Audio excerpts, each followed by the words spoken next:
but God shall shoot at them with an arrow. Suddenly shall they be wounded. Psalm 64, verse 7. The verse opens with two words that reverse everything. But God. The conspirators shoot in secret. They sharpen their tongues, bend their bows, and release bitter words from cover without fear. Then God acts. The same language David used to describe his enemy's attack now describes God's response. They shoot arrows, but God shoots an arrow, and his arrow finds its mark with absolute precision. The shooting was sudden. No army defeats them. No court convicts them. God alone releases the arrow, and the wound comes from his hand.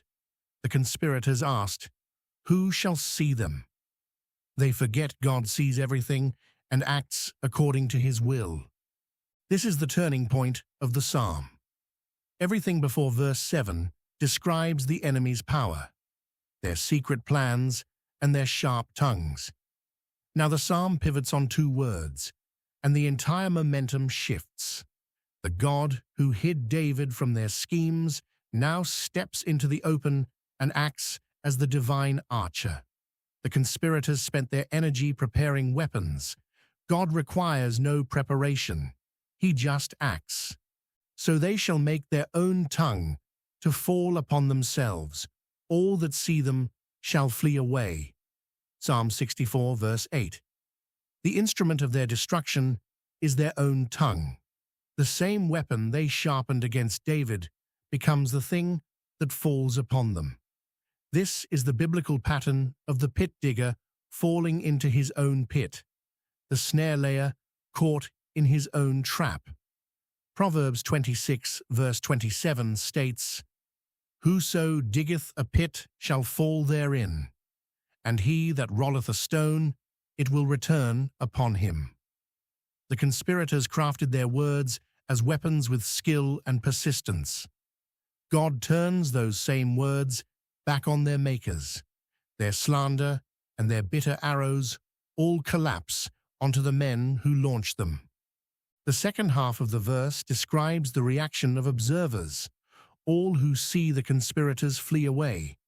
The word flee carries the sense of shaking and retreating in alarm. Those who watch the conspirators operate with confidence now witness their collapse. The public nature of their fall matches the public confidence they once displayed. They operated as though no one could stop them. Their collapse happens where all can witness it. And all men shall fear and shall declare the work of God, for they shall wisely consider of his doing. Psalm 64, verse 9. The fear that David asked God to preserve him from in verse 1 now falls on those who observe God's judgment. David prayed to be kept from fear of the enemy. The enemy now falls under the fear of God. The verse describes a chain reaction. God acts. Men see, fear, and declare. The declaration is not private. All men shall declare the work of God, making the announcement public and widespread. The conspirators who operated in secret found their judgment proclaimed.